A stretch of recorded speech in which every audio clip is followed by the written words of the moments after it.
ইশরাকের সময় 2 রাকাত নফল নামাজ যদি কেউ পড়ে তার আমল নামায় পূর্ণ এক হজ এবং এক উমরার সওয়াব লিখে দেওয়া হবে। তিরমিজি শরীফের 586 নম্বর হাদিস। আন আনাস রাদিয়াল্লাহু আনহু قال হযরত আনাস রাদিয়াল্লাহু আনহু থেকে বর্ণিত, তিনি বলেন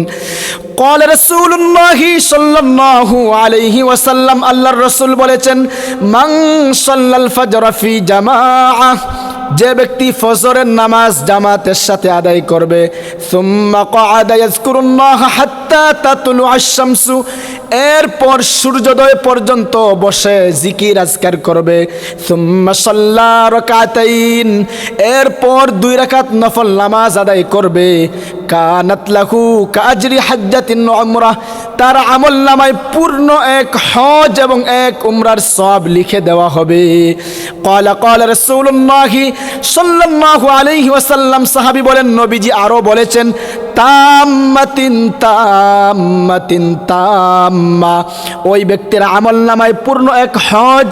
এবং এক উমরা, পূর্ণ এক হজ এবং এক উমরা, পূর্ণ এক হজ এবং এক উমরার সওয়াব লিখে দেওয়া হবে। নবীজি কথাটি 3 বার বলেছেন, পূর্ণ এক হজ এবং এক উমরা, পূর্ণ এক হজ এবং এক উমরা, পূর্ণ এক হজ এবং এক উমরার সওয়াব লিখে দেওয়া হবে যে ব্যক্তি সূর্যোদয়ের পর 2 রাকাত নফল নামাজ আদায় করবে।